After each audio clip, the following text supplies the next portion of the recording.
lillahil awwalu bila ibtida wal akhiru bila intiha jami'us sifatil ulya wal izzati wal kibriya wassalatu wassalamu ala imami ahli sofai wal wafa qutbil anbiya wal awliya sayyidina wa maulana Muhammadin khairi dawa likulli saqamin wada rahmatan wa syifa fi sirri wal jila wa ala alihi wa sahbihi ma damatil ard was sama amma ba'du ayyuhas sadatina al-a'izza al-fudala faqala Nabi sallallahu ta'ala alaihi wa alihi wa sallama man lam yashkurin nas lam yashkurillah.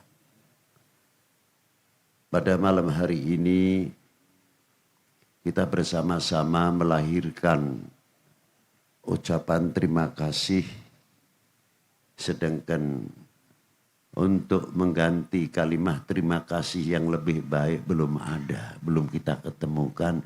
Jadi yang paling indah kita ucapkan terima kasih. Kepada siapa kita mengucapkan terima kasih? Kepada sesepuh, bini sepuh, pendiri bangsa ini.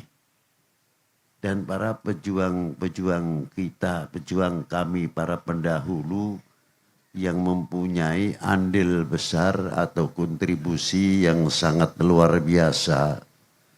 Sehingga berkibarnya kembali sang saka merah putih.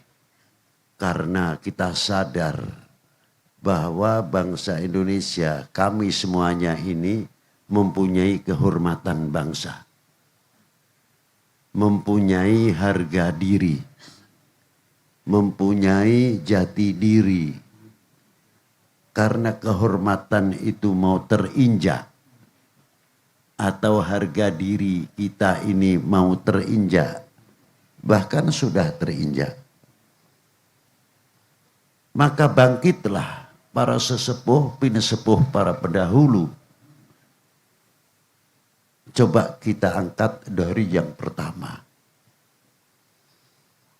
Bangsa Indonesia itu bangsa yang besar. Bangsa kita ini bukan bangsa yang lemah. Coba kita menguak sejarah-sejarah apa yang ada. Mungkin 1000 tahun yang lalu atau 700 tahun yang lalu. Dari mulai Sumatera sudah ada satu kerajaan yang sangat luar biasa namanya Sriwijaya. Para tokoh yang sangat luar biasa. Namanya kondang.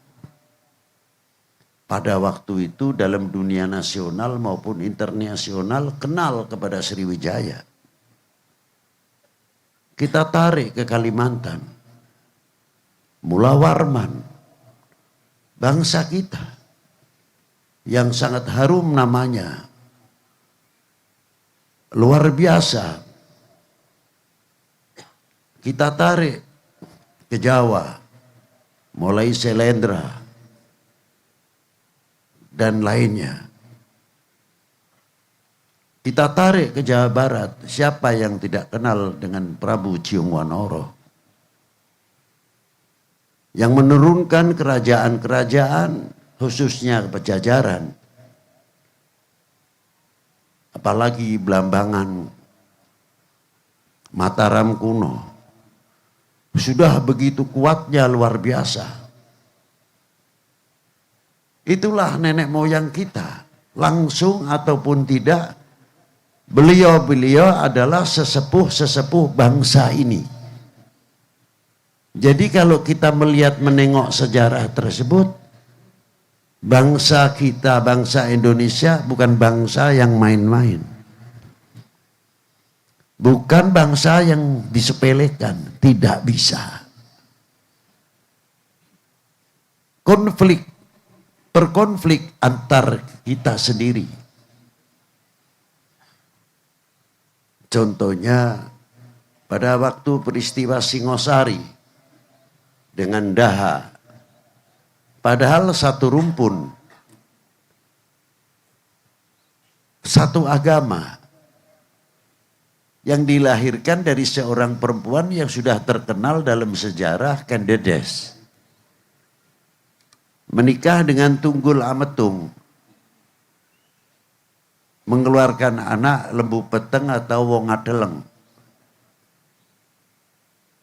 Tunggul Ametung dibunuh oleh Ken Arok.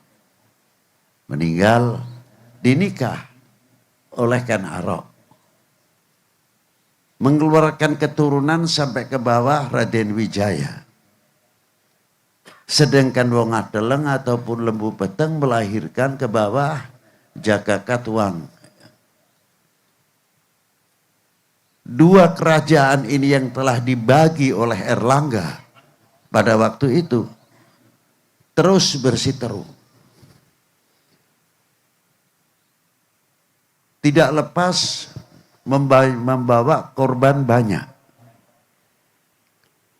Kesempatan yang demikian itu untuk menjadi pengingat atau pengiling-iling sim kaula sadaya. Ambe terangan kan para leluhur anu kapungkur. Punten bae bahasa Inggris sekedap. Bising wae laku. Ya mohon dak buyut abdi Pak asli orang Jawa Barat. Mohon. Ari bapak menyelah bapak nu lahiran Pekalongan bapak sareng abdi. Yang abdi mah di Indramayu di Palimanan. Jadi ulah kaget. Punten bising kasar ting Sundana. Saya teruskan. Dua ini tidak pernah lepas antar Singosari dan Daha. Ini menjadi pengeleng-eleng pengingat kita semuanya. Kalau kita mau bercermin kepada kedua kerajaan pada waktu itu. Dan masih banyak lagi. Akhirnya masuk Kublai Khan. Menekan Singosari minta upeti. Tapi Raja Singosari tidak kalah akal. Padahal dalam posisi sangat sulit. Apa katanya? Boleh kami bayar nanti upetinya. Tapi tolong hantam dahulu Daha. Dihantamlah Daha. Singosari nggak kalah akal, kesempatan yang baik sikat dari belakang Kublai Khan. Bukan Dahanya yang dihantam. Sampai sekian puluh kapal, hanya selamat yang satu saja yang selamat. Ini menjadi mata pelajaran pada waktu di Majapahit. Maka di waktu zaman Gajah Mada, yang banyak jasa mengundang pada waktu itu tokoh-tokoh alim ulama yang dibuka open di zaman beliau. Bagaimana pada waktu itu satu contoh yang luar biasa kita ambil bagaimana Prabu Siliwangi telah mengangkat Syekh Kuro yang mengangkat agamanya beda, yang diangkat agamanya beda. Kok bisa? Di Brawijaya, Majapahit, yang diangkat Menteri Ekonomi dan Menteri Irigasi, Maulana Malik Ibrahim, yang meninggal pada tahun 822 Hijriah. Atau bertepatan 1401 tanpa menghitung tahun terpaut. Kalau menghitung tahun terpaut 1419. Sedangkan Menteri Keuangannya Ibrahim Asmarokondi, ayah Kanjeng Sunan Ampel. Yang mengangkat agamanya beda, yang diangkat agamanya beda. Jadi toleran itu sudah kita yang ketinggalan. Sudah 700 tahun yang lalu dibandingkan para beliau. Apalagi zaman hijrah. dengan adanya piagam Madinah. Bagaimana Rasulullah menjaga keutuhan negara pada waktu itu, dunia Arab khususnya yang heterogen keberadaannya. Kaum Yahudi diberi hak, kaum ketua-ketua kepala suku yang di pegunungan yang segala macam-macam faham dan ideologinya diberi hak masing-masing. Sedangkan Rasulullah tetap berjalan dengan risalahnya, karena risalah adalah untuk rahmatan lil alamin, bukan untuk bangsa Arab saja. Itu hebatnya. Jadi kalau kita berbicara toleran, ketinggalan. Itu diantara, maka buka sejarah nanti paham. Berapa ulama-ulama dari Al-Maghribi istilahnya. Padahal dari huruf itu dari Timur Tengah khususnya. Yang pertama kali datang bersama Syekh Jamaluddin Husain atau Ibrahim Asmarokondi. Yang kedua pimpinan Malik Ibrahim. Lebih daripada 400 orang Al-Maghribi tersebut. Maka kuburannya banyak, ya tidak heran. Di sini ada Al-Maghribi, di sana ada Al-Maghribi, di daerah lain ada Al-Maghribi. Boleh Al-Maghribinya, tapi orangnya sendiri-sendiri. Namanya yang berbeda. Bukan di sana telapak tilas tongkat nak cenah harus di dia mah kopiah nak cenah. Bukan itu, tapi memang kuburan seorang ulama. Itu jasa siapa? Para pendahulu yang membuka pintu. Sampai ke Ampel Dento. Diberi tanah sekian puluh hektar. Pada waktu zaman Brawijaya. Begitulah hebatnya. Maka dengan adanya Gajah Mada pada waktu itu, melihat situasi bagaimana Singosari dan lainnya, maka Brawijaya dengan Patih Gajah Madanya dengan adanya Sumpah Palapa menguasai dari mulai Sri Lanka sampai Indochina. Ini jawaban sebenarnya untuk menunjukkan kebesaran bangsa Indonesia, walaupun pada waktu itu belum terkenal Indo. Yang keras sedikit, Indo. Itu dong, yang mau menyebut bangsana sendiri kok nggak bangga. Iya, harus tertanam itu. Kami bangga menjadi bangsa Indonesia. Kami bangga menjadi putra-putri Indonesia. Kami bangga mempunyai negara Indonesia. Itu harus ditanamkan sedini mungkin, jangan nanti. Nanti tidak mudah luntur, terpengaruh ini luntur, terpengaruh ini luntur. Jangan, harus mempunyai pendirian. Nah, Gajah Mada pada waktu itu sudah menanamkan. Kalau kita tafsirkan, sebetulnya jawaban untuk dunia internasional. Apa jawabannya? Penguasaan dari mulai Sri Lanka sampai Indochina. Istilahnya kalau kita tafsirkan dengan bahasa Indonesia atau bahasa Jawa, ya, Majapahit, Brawijaya, ya, Gajah Mada. Ulah sekali-kali sampean daripada asup ke Indonesia. Sampean paling asup ke Indonesia, kublekan paling ke daerah Singosari Wungkul. Ya, Gajah Mada yang mampu masuk mulai Sri Lanka sampai Indochina, apa bukan luar biasa? Itu tantangan. Itu kalau mau kita tanamkan, mempunyai harga diri, jati diri sudah dijawab oleh beliau.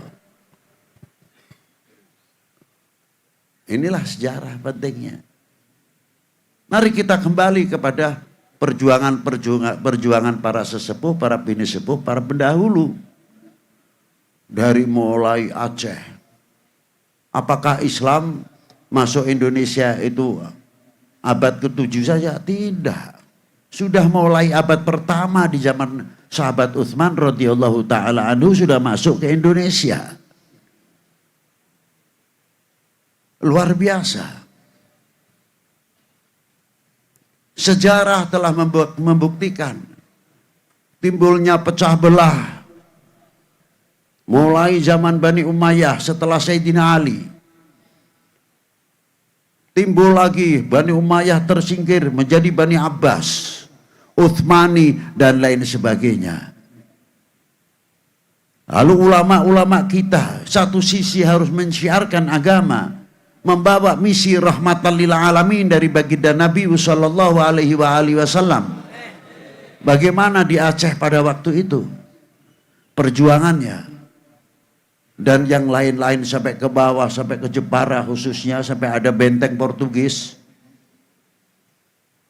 Ulama-ulama kita satu sisi harus menyelamatkan akidah, tapi satu sisi berhadapan dengan penjajah, pertama dengan Portugis,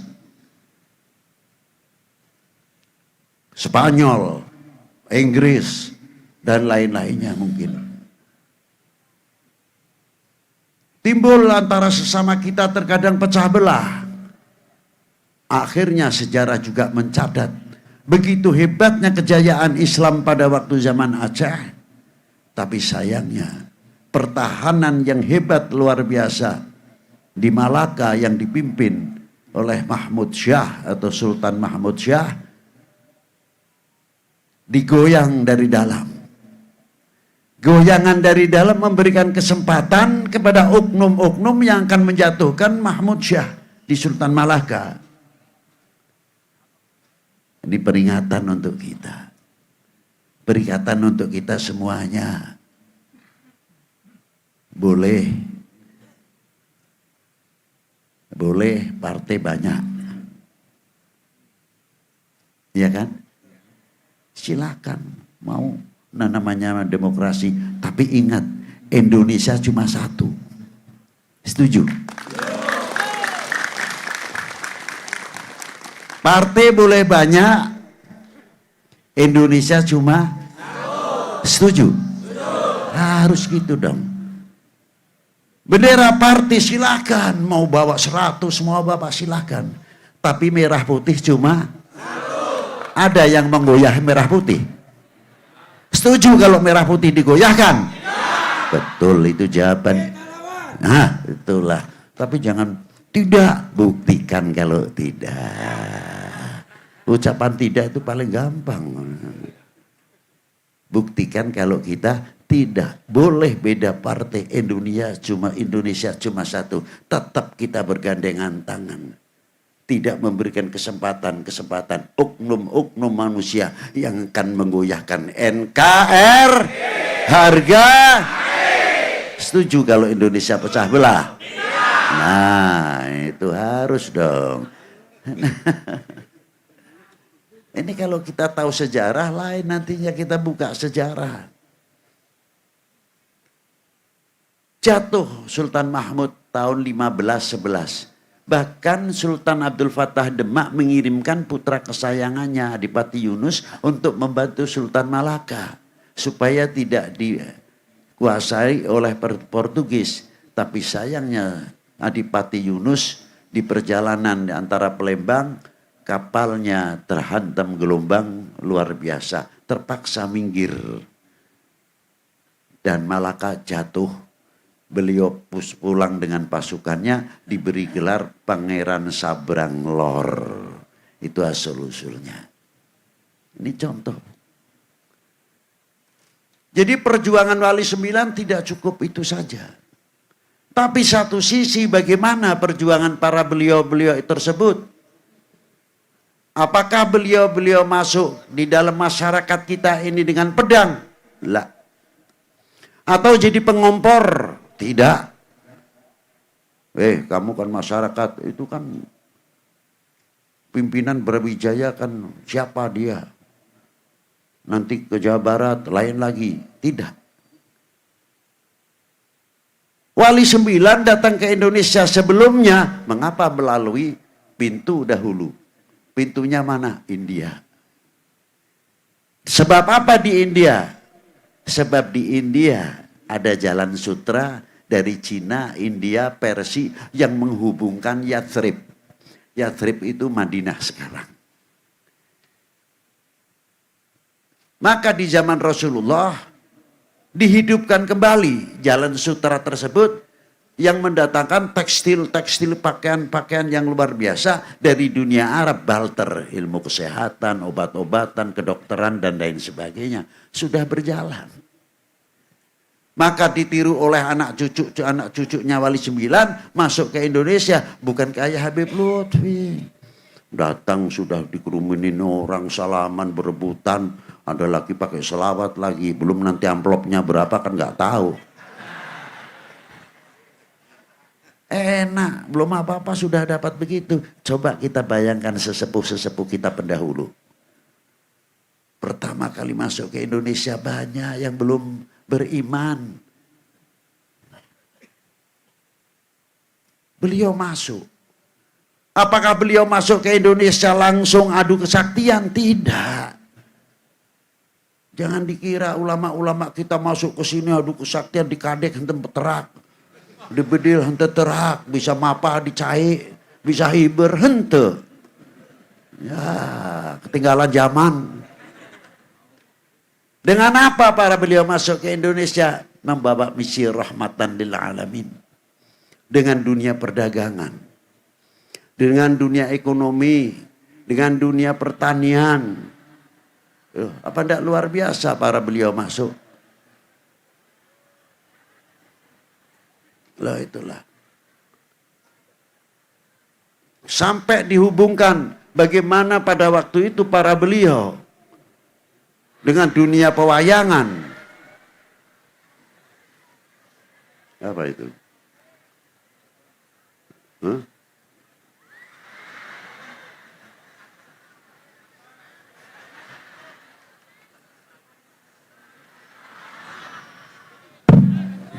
Lihatin fokus, Pak. Lihatin fokus. Lihat layar apa? Aduh.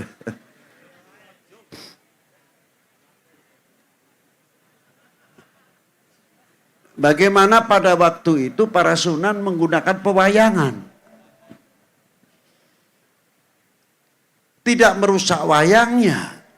Tapi diarahkan, dimanfaatkan kemana budaya, seni budaya supaya betul. Itu hebatnya. Pada waktu itu. Diangkat oleh Kanjeng Sunan Bonang. Diejawantahkan oleh beliau, diteruskan oleh Kanjeng Sunan Kalijogo.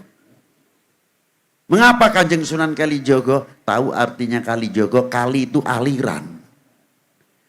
Bukan kali tetapa, maaf, bukan tetapa di pinggir sungai. Itu saja bukannya. Tapi makna kali secara filosofinya atau dengan kita artikan, kali itu aliran-aliran. Pada waktu itu aliran Buddha berapa, aliran Hindu berapa, aliran kita Muslim sendiri berapa, walaupun masih minor pada waktu itu. Supaya tidak terjadi perpecahan bagaimana? Perlu penjaga aliran-aliran itu. Dijaga oleh seorang ulama, dijaga oleh seorang aulia yang mempunyai wawasan yang luar biasa. Bisa menyatukan aliran-aliran itu. Karena yang jaga menjadi suri tauladan. Bukan pengompor. Itu satu contoh. Ekonomi berjalan dengan baik. Pertanian luar biasa. Menghilangkan sifat malas. Dituntut pada waktu itu. Sehingga ulama-ulama pada waktu itu Wali Sembilan dan sebagainya mampu memasukkan income karena ekonominya. Mendatangkan permadani, mendatangkan ukiran dari Timur Tengah dan dari sebagainya. Dari Cina nanti sendiri buka. Akhirnya ekonomi maju. Yang ahli pertanian, pertanian. Yang ahli kedokteran dan obat-obatan terus berjalan. Bukan adu kesaktian. Satu mengeluarkan api dari tangannya. Psst, yang satu keris lagi. Psst, lu apa begitu perjuangan Islam? Tidak. Jauh kalau kita melihat dengan perjuangan-perjuangan para beliau pendahulu. Sehingga apa? Dihargai oleh kerajaan-kerajaan pada waktu itu. Itu hebatnya para beliau. menjadi tokoh pemersatu, menjadi seorang ekonom, bisa mencetak kader-kader ekonom dunia pertanian yang luar biasa, ditumbuhkan kefanatikan. Walaupun beliau sebagian bukan lahiran Indonesia, tapi cepat menasionalisasi pribadinya di mana negeri yang dia tempati. Itu hebatnya. Tidak pakai nama al ini, cukup Kanjeng Sunan Bonang, Kanjeng Sunan Kalijogo umpamanya. Itu hebatnya. Makanya untuk Habib Lutfi sendiri pribadi kalau dikatakan orang Arab ngambek saya.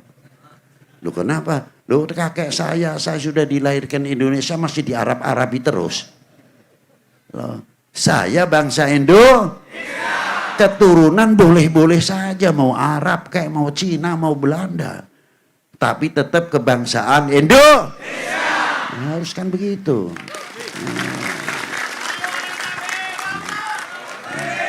Setuju? Nah gitu dong, setuju aja enak.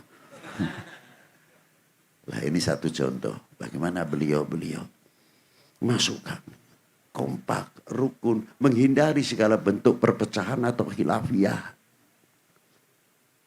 Tantangan pada waktu itu, ya Allah yang tahulah kalau kita melihat para beliau bagaimana perjuangan. Satu sisi harus bagaimana Islam dikenalkan, akidahnya. Satu sisi harus berhadapan dengan Belanda.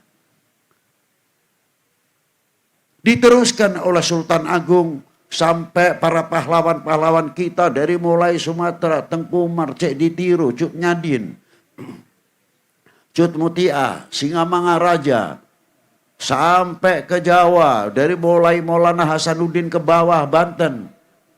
Diteruskan oleh Ki Hasan Maulani, Kuningan, Manado, terkenalnya Hasan Maulani Manado.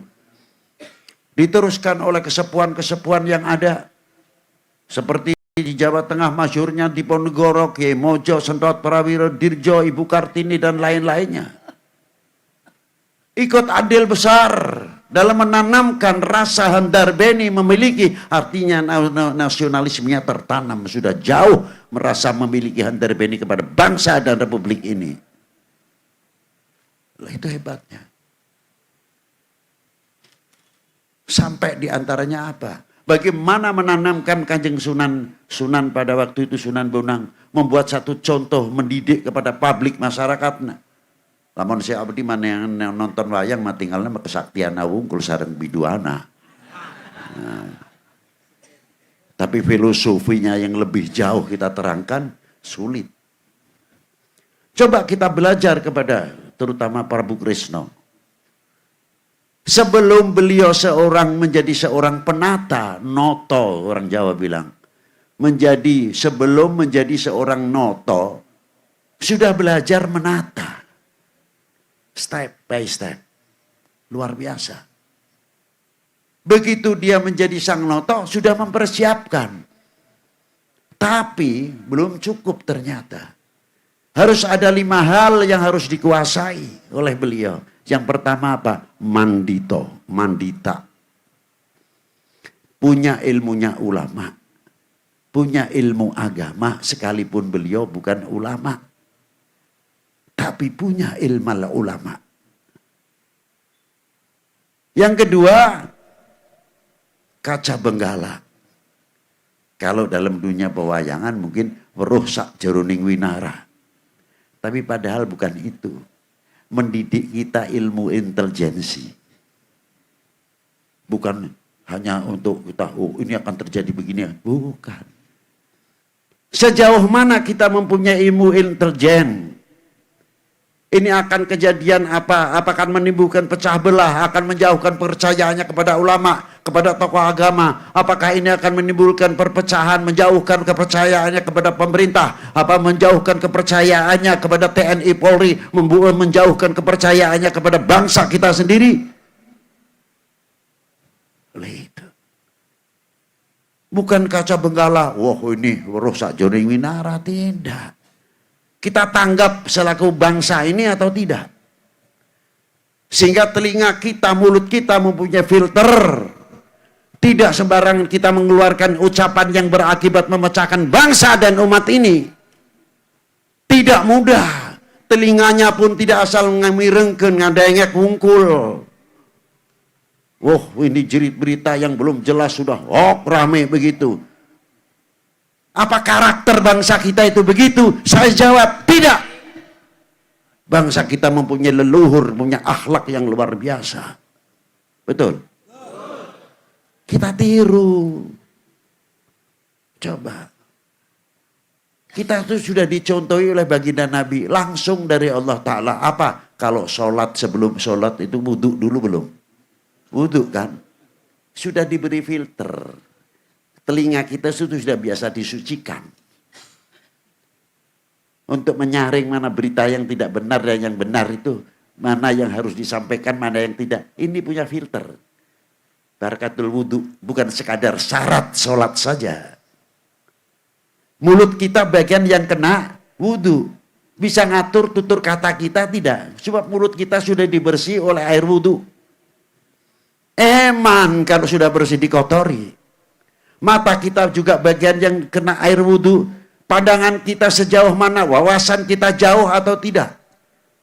Bangsa kita, bangsa lain sudah maju. Ekonominya, pertaniannya, dan lain sebagainya. Sampai ilmu pengetahuannya, ilmu intelektualnya, dan lain sebagainya.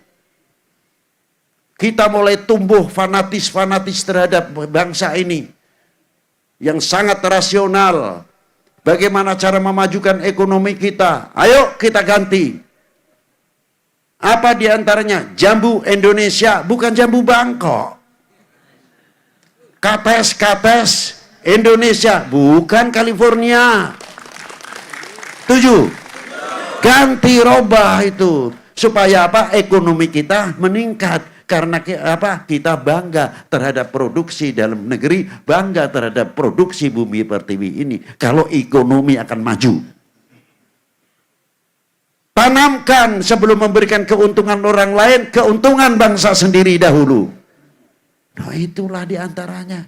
Para aulia dahulu telah menanamkan. Sampai lelenya Bangkok. Aduh, ayam Bangkok. Repot. Katanya agraris, negara kita maritim. Agraris begitu suburnya. Katesnya kok kates California. Gedang lah mau terang kates teh. Mohon. Cau, naon deui teteh. Lah macam-macam. Untungnya masih ada gula Jawa teteh. Aduh, lama gula Jawa terus berubah mah berat teteh. Nah, dibangun oleh sesepuh kita dahulu bagaimana mencintai. Bukan ibu pertiwi saja sampai yang tumbuh itu. Jangan masalah kecil perbedaan pilihan saja nanti yang akan datang sudah berbeda. Habib sama Habib, Kiai sama Kiai, ajengan sama Kiai ajengan.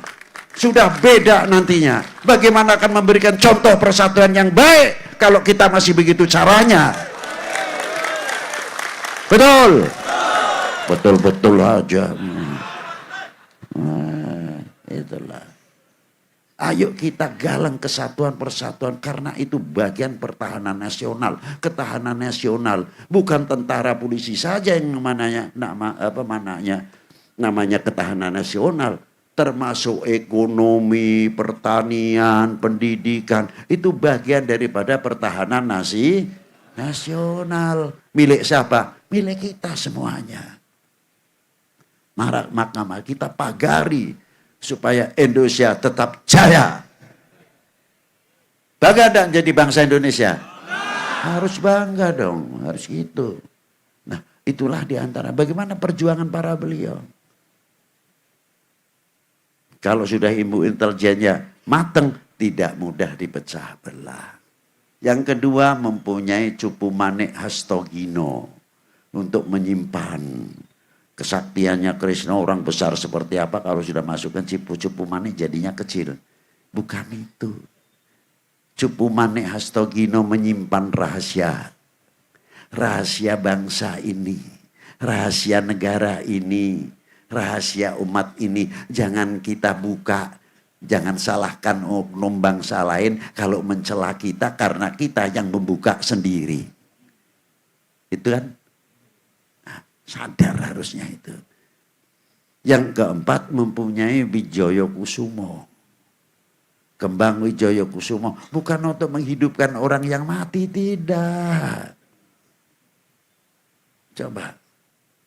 Untuk menghidupkan tanah yang gundul biar subur gimana? Menghidupkan intelektual. Menghidupkan dunia pertanian. Itulah banyak sekali kegunaannya, namanya saja Wijaya Kusumo. Hebat. Lah itulah. Tidak cukup dari itu, ada lagi satu, siapa diantaranya? Anaknya Bimo. Yang satu namanya Gadot Koco. Namanya kok Gadot Kaca itu. Padahal pada waktu itu sudah ada kaca atau belum itu. Tapi sudah diberi nama Gadot Kaca. Wah, ini yang berhubungan dengan sinar, cahaya. Bagaimana melahirkan ahli astronomi, ahli antariksa, menguasai satelit dan sebagainya. Yang satu ahli pertambangan, antarja, bisa nyilem ke bumi. Hari abdi menceritakan karena kasaktiana wungkul. Itu rahasianya. Ahli pertambangan yang luar biasa. Itu para ulama dahulu kita seperti Sunan Bonang sudah mencetak bagaimana caranya. Memberi paham. Itu hebatnya. Ahli pertambangan, ahli geologi, vulkanologi, luar biasa. Kita kagum ketika melihat Borobudur. Itu bangsa kita pendahulu. Bisa ngukur dari lintang utara sekian derajat, lintang selatan atau lintang timur. Lalu letaknya di daerah gunung yang cepat bereaksi. Seperti Gunung Merapi. Tidak terkena goyangan bagaimana. Lalu ketinggian berapa derajat. Di palung-palung bumi ini berapa. Yang ada palungnya, sumberan sungainya berapa. Bagaimana meletakkan batu-batu yang besar menjadi Borobudur ini. Sudah maju ke sana arahnya. Belum yang Prambanan dan sebagainya. Itu bangsa kita.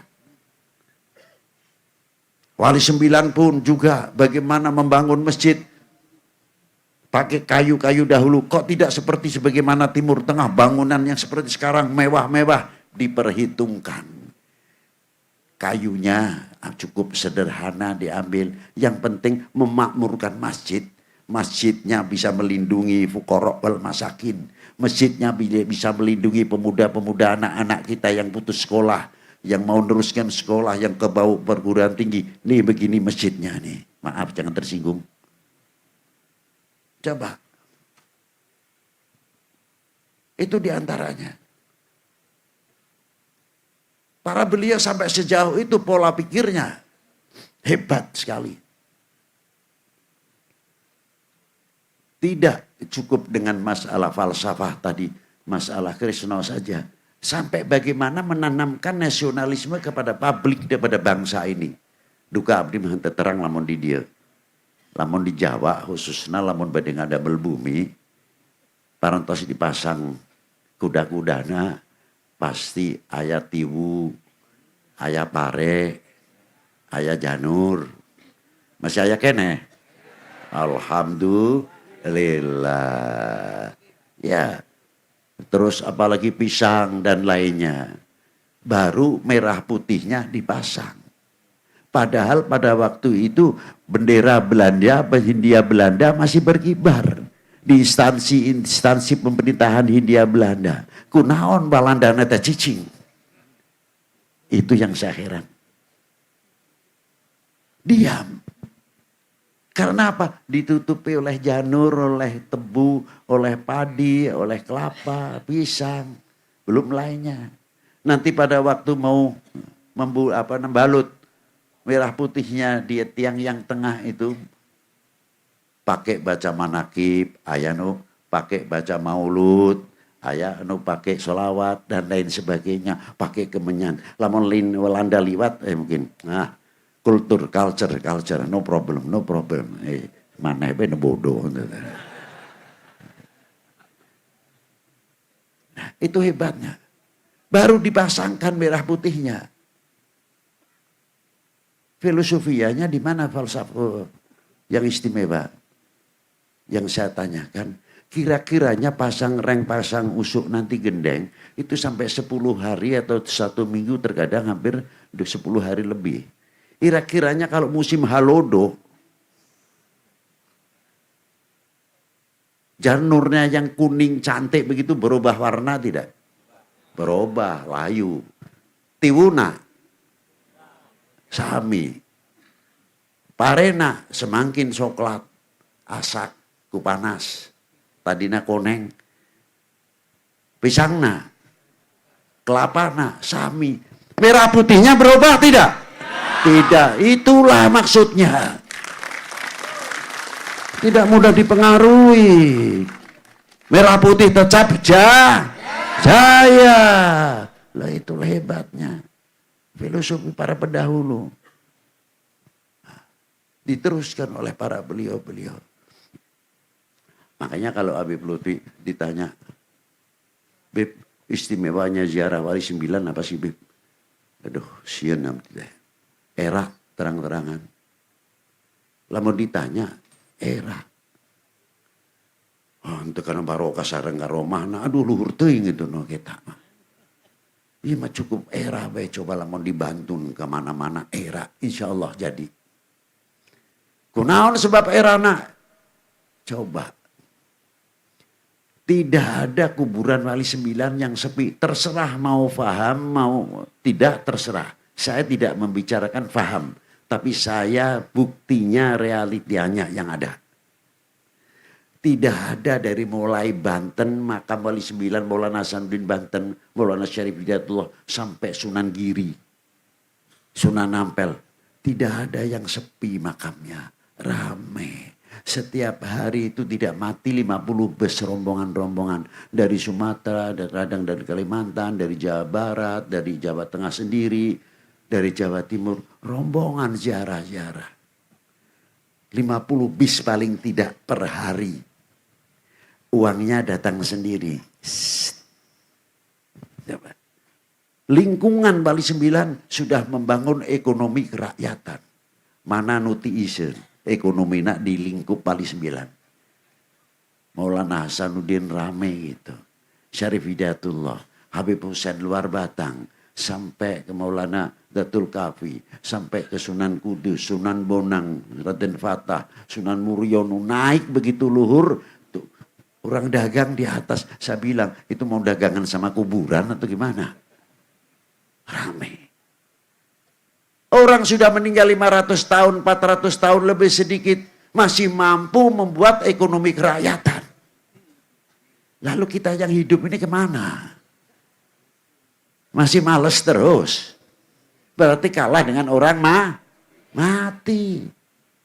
Coba. Itu satu contoh aja lah. Ma'asyiral muslimin rahimakumullah. Yang kedua masih bisa mempersatukan umat. Gerak tinggalan sekali-kali ziarah ke Maulana Syarif Hidayatullah, sepalih umat Islam, sepalih non muslim. Anu non muslim nu pakai kemenyan, anu pakai lilin, anu macam-macam segala kepercayaan. Nah, ongkongko ay rukun kompak, henteu aya nu saling nyalahkeun.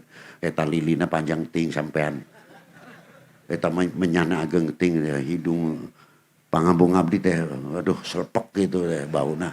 Tidak, jalan biasa, kompak. Yang satu tempat kita ini muslim, yang dari rombongan yang satu dengan berbeda lagunya, cara zikir. Ada yang di dadanya agak mantep. Allah, Allah. Ada lagi yang sebelahnya satu bis semua ngebut sedikit. La ilaha illallah, la ilaha illallah. La ilaha illallah, la ilaha illallah. Yang satu bis mungkin rombongan lagi. Illallah, la ilaha illallah, la ilaha illallah. Lu paling panderi terkadang. Illallah, la illallah, la illallah. Ajib nanti aya nu pasea. Malu kalau kita melihat beliau. Dan tidak ada yang di kuburan tanya, ente noblos siapa? Ente kuning atau hijau atau mana? Tidak ada. Kompak bacanya sama. Jadi kita kagum kepada Maulana Syarif Hidayatullah. Sudah di kuburan 454 tahun wafat, masih bisa mempersatukan umat. Masih bisa mempersatukan bangsa. Nah terutama hasil wengi teh sesarengan teh karumpul.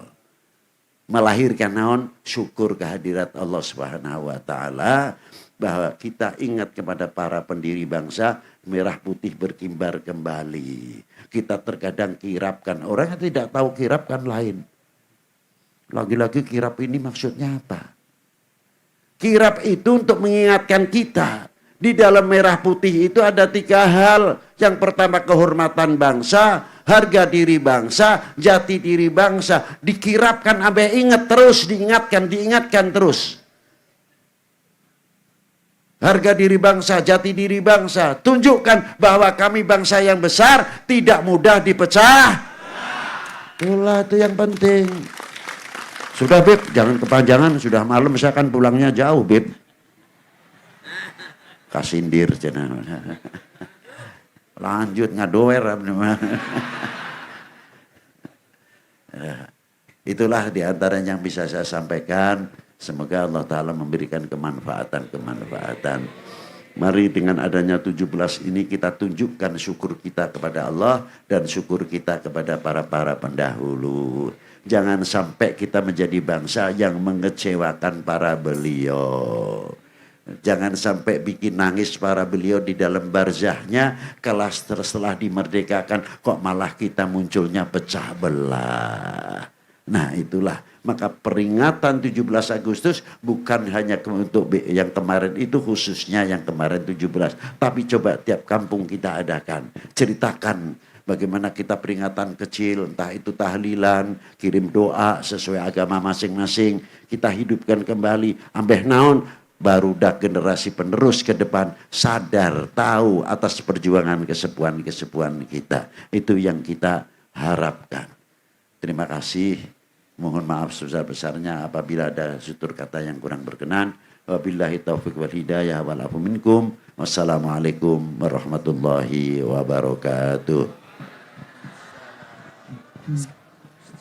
Sekantenan